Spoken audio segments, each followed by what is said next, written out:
We have smaller budgets. We're trying to do more with less or the same with less. And you can only do that if you're repurposing strategically. B2B Content Strategist is the podcast where you'll hear actionable advice and strategic guidance from content marketing leaders. I'm Amy Woods, CEO of Content 10X, and I sit down with leading B2B marketers to discuss how they overcome challenges with limited time and resources and execute winning campaigns time after time. If you want to improve and streamline your content marketing, keep listening. Hello and welcome back to B2B Content Strategist podcast. This is the first episode of season 2 and I'm so excited to bring you this next season. We have so many fantastic conversations lined up with leaders in the B2B content marketing industry. And if this is the first time you have tuned in to the podcast, then let me introduce myself. I am Amy Woods.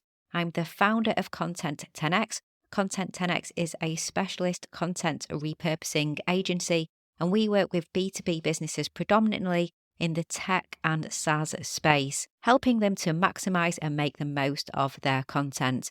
And we share lots and lots of helpful education on content marketing via our other podcast, the Content 10X podcast, our blog, our social media content.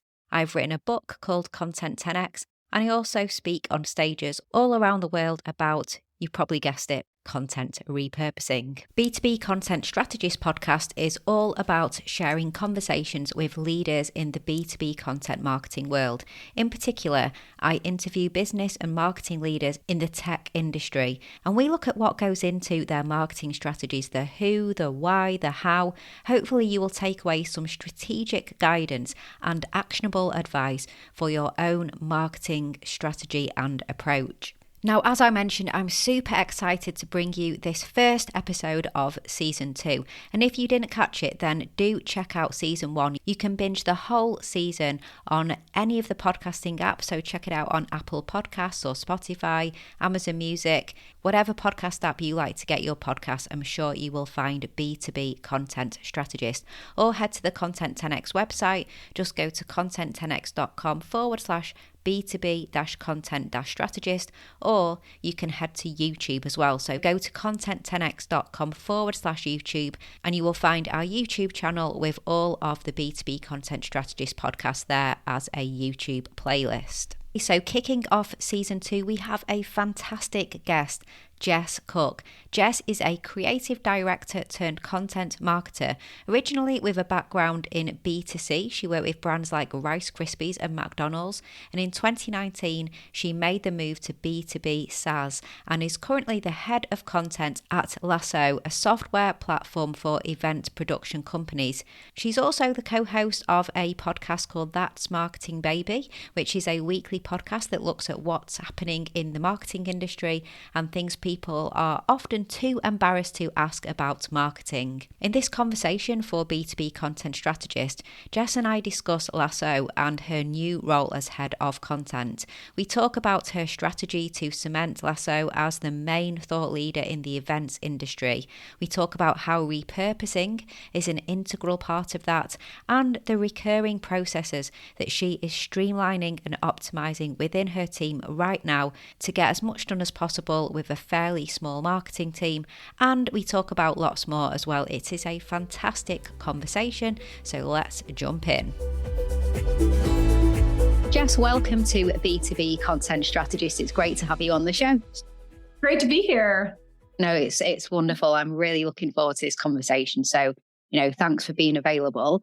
To get started, what would be fantastic would be if you could tell us a little bit about your role and what LASSO does as well. That'd be great.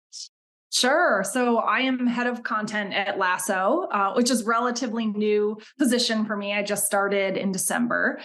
LASSO is a software platform specifically for the live events industry, event production industry. So, imagine you go to a concert and, there have been hundreds of people there setting things up before you even arrived, right? Putting the stage together, getting the lights right, the sound, the video, the ticket takers, the security, all of that. All of those folks were there kind of before you to make sure the experience is amazing.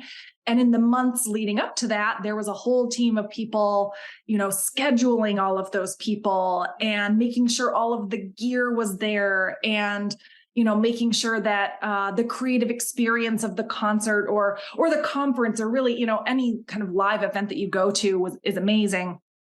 So our software is built really for that industry and for those people to, schedule the crew, to project manage, to pay people, to, record their time, all of those things. And so it really is kind of like an all-in-one kind of place for event production companies to be able to go and really do the work that they do day in and day out. Wow, sounds fantastic. Super useful. Yeah, that's amazing. So how long has LASSO been around for? LASSO has been around for nearly 10 years now. Right. As a company. But really, I think things in terms of the software just got off the ground in the last, don't quote me on this because I'm new. In the last 3 to 5 years. So really just picking up steam in terms of, growing and scaling and building teams and things like that. But the idea and the kind of people behind it have been around for a while. Mm. Yeah, I guess things must be, have really picked up in the event space, of course, after the pandemic, is like all these live events are starting to come back. Well, not just starting to come back, they're back now with full force. Yes. I always think whenever I go to anything, a corporate event or a music event, the sheer like project management involved in bringing anything like that together. So it's really, really interesting to hear what you guys do in terms of your team. So what does that look like in terms of the roles and the structure? Yeah, so we have a small but mighty team of 5 marketers. We have my manager is Drew Brucker, and he is VP of Growth. And then myself, and we have a marketing manager who both report to him. Her name's Kristen Trainer. She is an incredible, I actually think of her as our marketing ops lead. She is an incredible HubSpot genius. She builds all of our dashboards, all of our, reporting and forms and anything that you could think of that needs to run through HubSpot. She handles that. But she's also just an incredible marketer as well. Just has a fantastic brain for marketing problem solving. And then beneath me, I have 2 incredible women, Rachel and Dalian, who are both content marketing managers. So they are the individual contributors, doing all of the, kind of strategy and building and creation of our blog posts and our podcast and our social media. We have a couple of different audiences. We do a lot for, the founders and CEOs and kind of heads of these event companies. But we also have a product where those companies can go and source crew. So if you are doing an event in Las Vegas and maybe you don't know, you only know a couple of lighting technicians out there, but you need 4 or 5, you could come to LASSO and we have a talent pool as well. So we do a lot of communication to crew as well to get more people in that talent pool. So, we're building all kinds of things for a couple of different audiences. And so, with 5 people seems like a lot to me because I have been a team of 1 for some time, but 5 people doing all of those things, we're all really pulling our weight. But it's an incredible team. We're all very aligned on, kind of our goals and what we need to do together, and how we can kind of come together in our individual ownership of projects to get those goals accomplished. Really, really interesting. In terms of your kind of overarching content strategy, I'd love to know what those priorities are. I loved looking on the website and seeing about the podcast, Corralling the Chaos. I always love it when any B2B businesses have got what looks like a really like cool podcast. You've got a really active blog, dead active on social media, LinkedIn. So what does that content strategy look like, especially that, as you said, with the different ideal clients as well? Yeah. So when I came in December, my big kind of mission in the first kind of 30, 60 days, which I'm still really right at the tail end of the 60-day mark here, was to get a strategy, kind of see what's working, see what's not, what are our goals for the coming year, and how can we really streamline and focus, right? With 5 people, we need to all be rowing in the same direction to hit those goals. So my first kind of order of business was like, let's see what's working, and let's really do some digging into the data and understand like, where do we need to go from here? And so what I've kind of mapped out is we really, really want to go after, we want to streamline and focus, right? We're culling down, I think, some of the things that we were doing before that maybe aren't going to help us get to the goal as quickly. So we are focused on one audience. We are very much focused on one primary organic channel with a kind of eye on repurposing a lot of content for a second channel.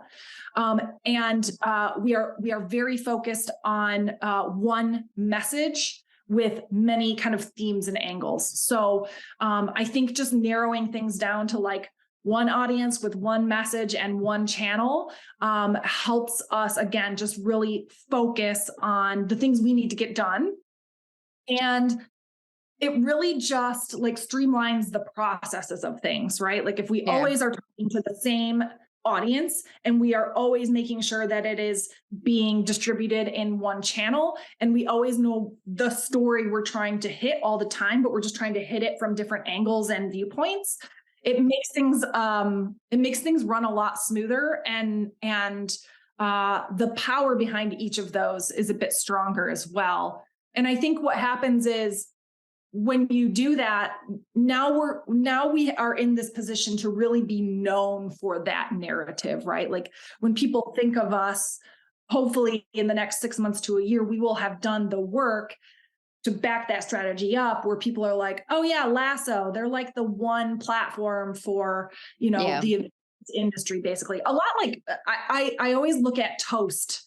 If you've ever heard of Toast as a really good example of doing this, they did this for the restaurant industry, right? And now they are the operating system for modern restaurants. So that's kind of the route we're trying to take, is like to become that advocate and that kind of known thought leader for the events industry. Yeah, 100%. Sounds like a really solid strategy. I noticed a recent post that you did on LinkedIn, or it might have been a comment, but anyway, on LinkedIn. And you said the repurposing multiplier is a metric I'm holding myself and team accountable to. Yeah. That's music to my ears, because we repurpose content. That's what we do. I think you were responding to a metadata, like the demand event, where I can't remember who it was, but there was a discussion about a webinar where only so many people turn up live. But then, if you're going to repurpose that, then that 30-person live audience becomes 10,000 people through the power of repurposing. And so it was great to see, you were saying, right, this repurposing multiplier is a metric that we want to kind of like be accountable to and start to do more. You already mentioned repurposing just now when you were talking about what you do, but I'd love to just dig into that a little bit further in terms of what does your repurposing look like, or plans to repurpose look like? Yeah, so I love that you said that, and that was like an amazing summary of that post, almost verbatim. That's awesome. Yeah, so I think for us, repurposing is absolutely a way, one, just to make a small brand look big. Yeah. I think that's one of the biggest drivers of that, of like, I always love when people are like, oh, wow, like you have a decently small team. I thought you were a lot bigger, right? That's such a huge compliment, because it means we are repurposing content very well. So that's one big thing is like, we want to look very big and credible and like we're out here doing all the things, right? That's always really exciting. Two, I think it is the best way to just hit your message over and over and over. And I think a lot of times we as marketers get kind of sick of our own message before people really understand what your brand stands for. And so I like to tell people, like, don't be afraid to repurpose and say the same things different ways over and over and over, because that's the only way people will really know kind of what you are and what you do and what your point of view is. And three, it makes things a lot easier. Repurposing is so much easier than just always creating new content all the time. And so to really like prevent burnout, to inspire some creativity, like there's nothing more exciting to me than when I'm like, okay, I have this great blog post, but I also think it could be an awesome downloadable PDF. And I know in my brain how I want that to come to life, right? Like that is really fun to me. And so I'm trying to kind of instill that in our team, that like, once you write a blog post, it doesn't have to be done. Or like, if you have an idea for, I have this idea for like this download checklist, right? Well, like, great, let's do that and beef it up and turn it into a blog post. And then let's use that as fodder for the podcast, right? Repurposing doesn't always have to be just like cutting something down or beefing it up. It can also be reformatting, like take that information and use it in a totally different way. So that's really our strategy, is like, we come up with a story. We are going to try and use it as many ways as possible, different formats, different channels. But I think the other thing that's really important to know is like, sometimes repurposing really is just like copy and paste and put it in a different spot, right? We do that a lot with, hey, we have this social posted really, really well. I'm literally going to pick this up and drop it into our next email newsletter, because obviously there's something there that's resonating, and you don't have to do much more than that. So sometimes it's as simple as that. And sometimes it's like reimagining the content in a different format, which, is a little heavier lift, but there's just so many ways to do it. And I think we're going to see a lot more companies, I think, catch on to that this year. We have smaller budgets. We're trying to do more with less, or the same with less. And you can only do that if you're repurposing strategically. Yeah, it's the opposite of just being on that hamster wheel and just creating lots of content with no repurposing. It's not going to be a nice situation to be in. I completely agree with you as well that, on the one hand, content repurposing is, reimagining new formats, new location, different platforms, but there's a time and place for an almost cut and paste if it's still respectful of that new platform in a format and a tone and style that the people on that other platform would relate with and appreciate. Then why not? Sometimes all you're doing is testing it in one place to then use it somewhere else. So I completely agree.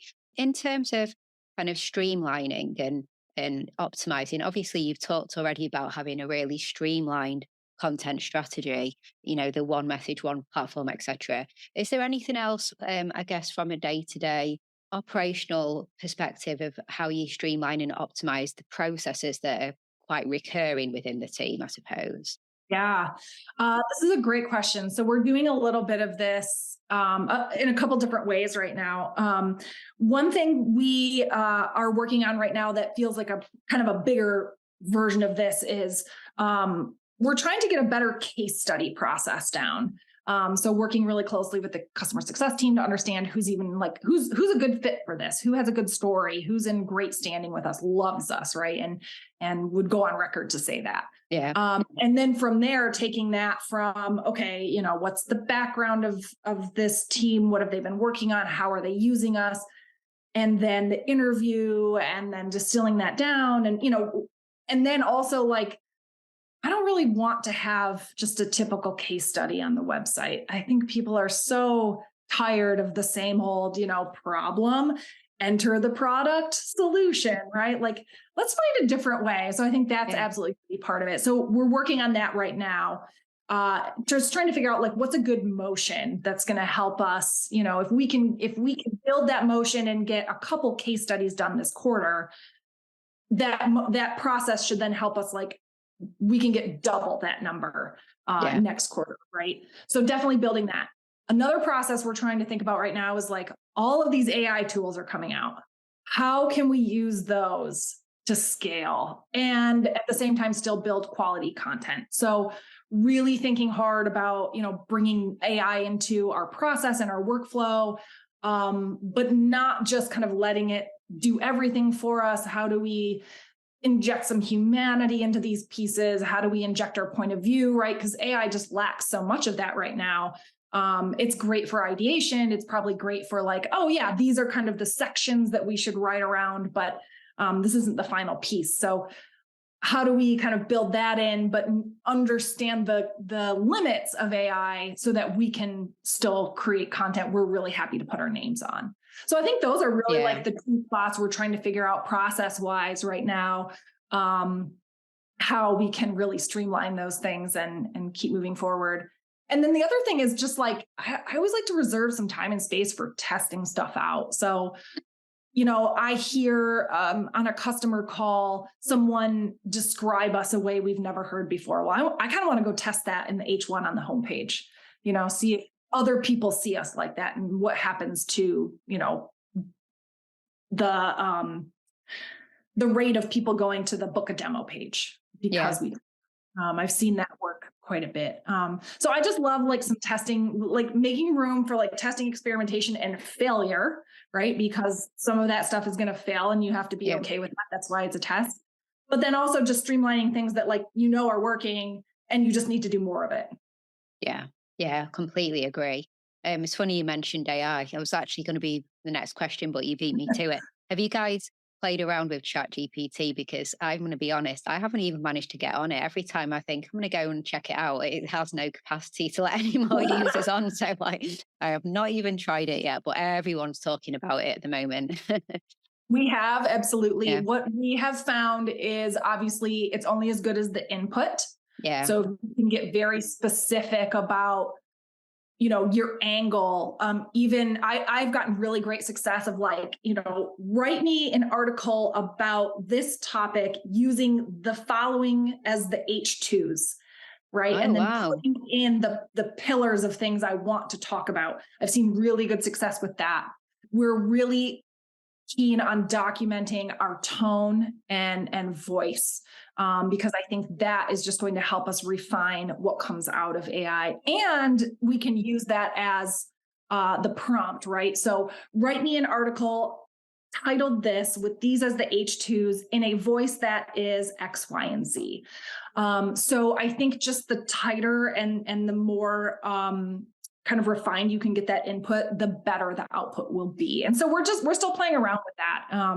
I think that is, as these tools continue to evolve and get better, they will allow for, kind of guardrails within the prompts that will just continue to, boost the quality of the output. Yeah, they will, won't they? So like the way that you've been using it sounds exactly right, but you're right, they'll start adding those guardrails as well. So it's exciting, isn't it? It's got its limitations, but we need to embrace it. In terms of like marketing departments, I know often a key thing is what do you keep in house and what do you get expertise, what do you outsource? In your experience, I guess at LASSO, and I know that, you're fairly new to the company, so also just building on from, say, Marpipe previous positions, what have you always found to be something good to perhaps look for external expertise and outsourcing and other things that you've really like, oh, we'll cling on to this for in-house always? Yeah. An SEO expert, I think, is so important to have and to bring someone in from the outside. One, because I think I don't know if I could bring someone on if they would have a full-time role in SEO, especially at this point in LASSO's kind of journey. Maybe moving forward as we grow. But at this point, it's really something that I could see a vendor for. It is something that we had a vendor for at Marpipe, a fantastic agency called Ercule, ERCULE. And they're amazing. I think they were really helpful in allowing me to like know what we needed to go after, but then, okay, realistically, here's what you can actually rank for, compete for. And this all fits into your strategy, right? So it wasn't just like keywords for keyword's sake. It was, what do you want to be known for? What is relevant? What don't you want to be known for? We will not try to rank for those things, right? Because there is some of that, like, that might bring traffic in, but if it's not traffic that you want, like, don't focus on it. So that's a big one for me. We also have, I think it's great to, if you can, outsource someone to oversee kind of campaigns and ad spend. Again, at this point, I think in like the stage LASSO's at, that feels right. As we grow, it might be something we want to bring in house, but right now, that feels really good to have someone outside just kind of helping us with that campaign management role.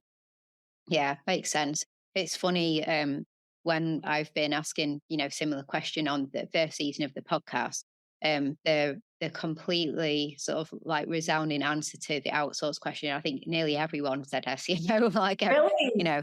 like nearly everybody pretty much. It was a key theme of, something that people favor and are comfortable with, like the outside expertise. And actually, when I was, as you were answering, I was thinking, well, we're only working with one external supplier at the moment ourselves, and that's an SEO agency. So there you go. Yeah, exactly.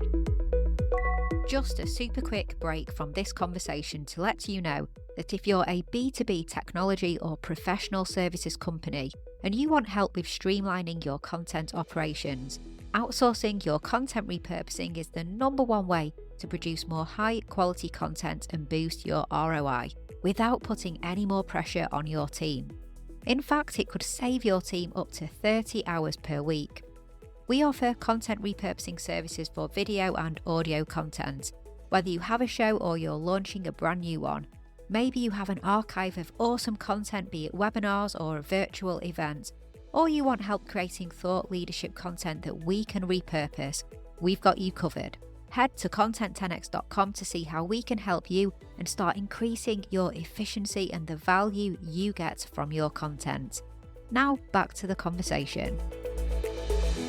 In terms of content marketing initiatives, what is a really memorable content marketing initiative that you've run? Like something that was like really successful, or in whatever metric you were measuring in at the time, but like a standout content marketing initiative that just you're really proud of?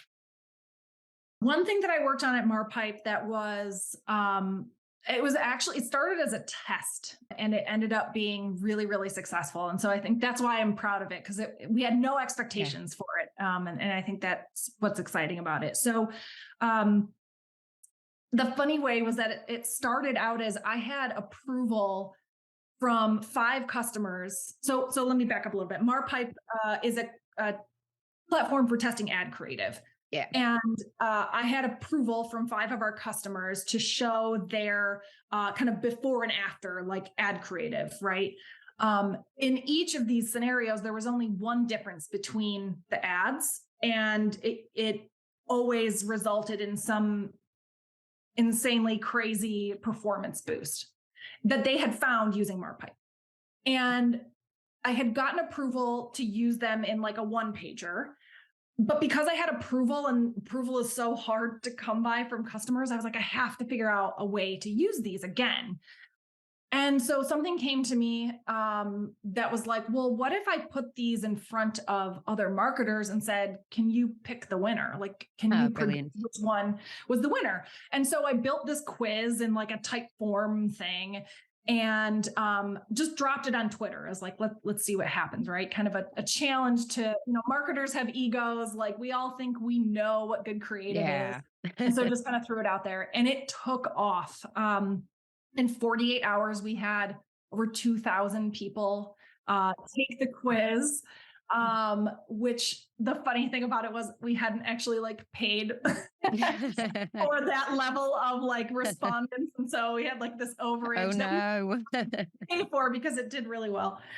And so within that survey, I also asked, for their job title. And I also asked for their years of experience. And so from that information, I was able to create like a really scrappy research report. So it was kind of this like thing that turned into like a quiz that then became a research report that I was able to, use in a blog post. And then I created little mini quizzes in social where I would just put like one set of ads up and be like, heart for the one on the left and a thumbs up for the one on the right. And we got so much mileage out of it. And I think that was really exciting. And I think it helped people see, like, understand what MarPipe does really easily at a glance, and see the results of it, right? Like, this particular ad, because of this one small change, had a 350% increase in add to cart rate. Like things like that, if you put in a one pager and show somebody, it's kind of like, oh, cool. But if you make it interactive, it's really sticks with you. So that's something I'm really, really proud of. That was a lot of fun to work on. And again, just like a surprise that it was so successful and took so many shapes and forms. Yeah, you didn't know where that was going to go. That's really cool. Yeah. That's really awesome. Let's talk about the opposite. So rather than successes, do you have any funny stories or cautionary content marketing tales of anything that didn't go quite to plan? Okay, so we ran that quiz. We were like, this is amazing. We need to figure out how to make this a weekly thing. Like it took off. It was huge.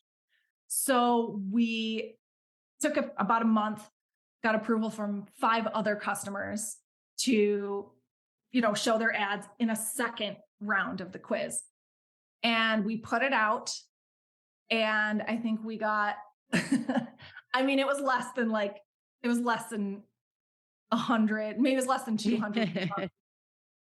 Right. So it's like, there's the proof where you need to test. I'm really glad we decided to run it a second time before we turned it into some sort of kind of scaled program, because, even despite people saying, this is the new Wordle for me, I would do this every day if you had one. Like, the reality is they didn't. And so you would have put all this time and effort after one kind of, lightning strike, we would have missed. And so it was sad that happened, but a very good lesson that, like, okay, that was a one-time deal, or maybe we just need more time between them before we do it again.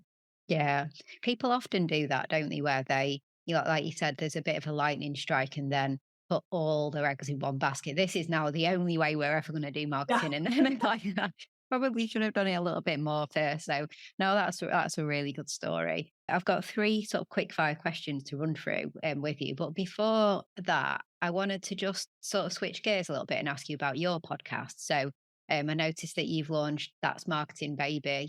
I'd love to know about that. How's it going? Why did you decide to launch it? It'd be just cool to find out a bit more. It looks awesome. For sure. Oh, thank you so much for bringing this up. So Susan Winograd is my incredible co-host. She and I both were at MarPipe, and we were the marketing team at MarPipe, just the 2 of us. So she ran everything paid and I did everything content and organic. And we were just a fabulous team. Like, she and I worked really well together. Our brains, we were like 2 puzzle pieces, right? That kind of fit in the kind of blind spots of the other person's. And we built some incredible things together, and we did the podcast together at MarPipe. And when we both left, I think that was the thing we missed the most, was like just getting in to sit and talk to each other every week. And we were like, we got to do this again. Like, we got to figure out a way. Yeah. And something that I had noticed kind of in conjunction with this happening was there's so many podcasts out there right now where it's 2 men that host, or there's a male host and he brings on a majority of male guests. And it's not that I don't learn from those. I have learned so much from those podcasts, but I was like, there is a void here of like female-led podcasts. So kudos to you sincerely, because there is a gap to fill. And I'm glad that you are helping to fill it. And so Susan and I were like, you know what, like, let's do this. Let's take the lead here.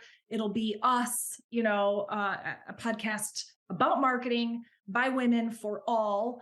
And we're just going to talk about what we want to talk about. The things that we did at Marpipe that were really interesting and cool, things that we just have a passion for, and things that people are like afraid to ask about, right? I think there's so many things where you jump into a new role or you're new to marketing and you're like, oh, there's so many like acronyms and like, what's an MQL? Like, what's an SDR?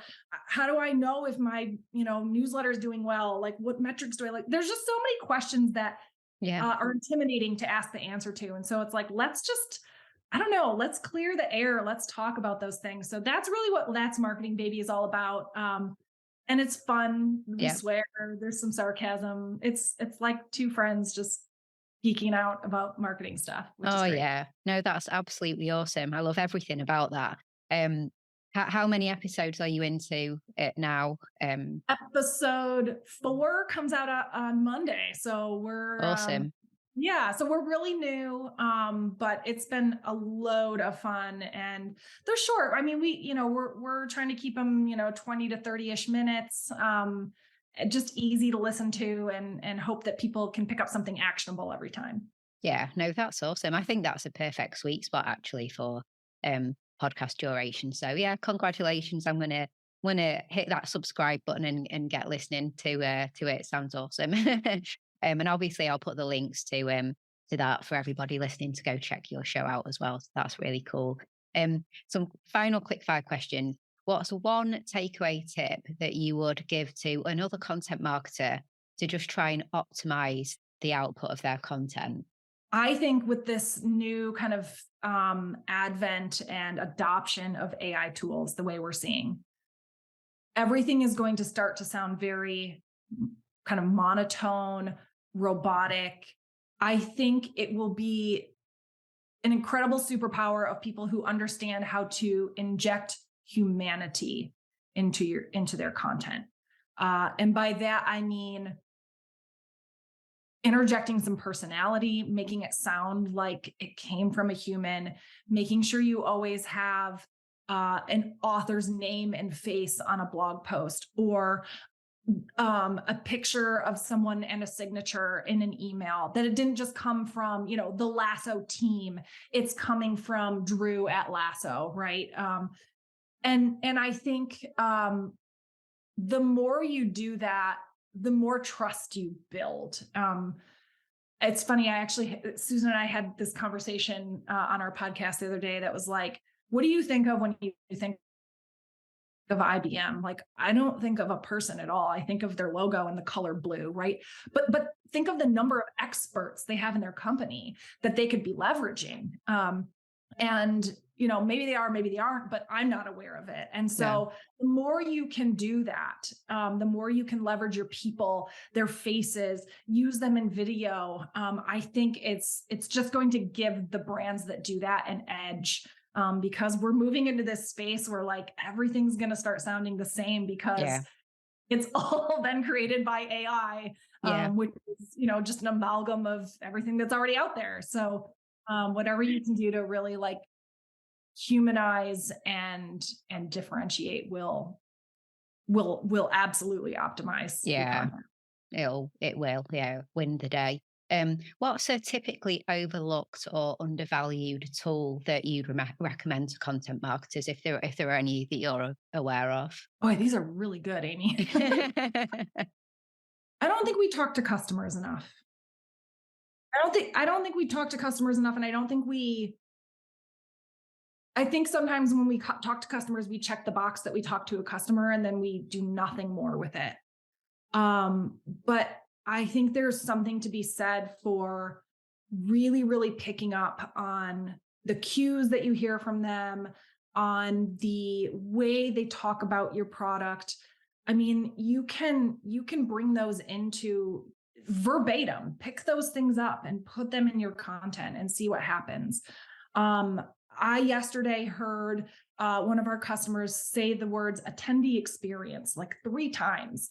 And I was like, okay, we need to build something on that. Like, we need a piece of content, the guide to attendee experience, something like, let's start small. Let's do a blog post and then blow it up, right? But let's get something out there because that feels really important. So just really listening and like pulling out key themes and then going and doing something with them. So that feels overlooked for me. And maybe that seems obvious because it's like, oh, go talk to your customers. But I don't know if we do it enough, and I don't know if we do it well. Yeah.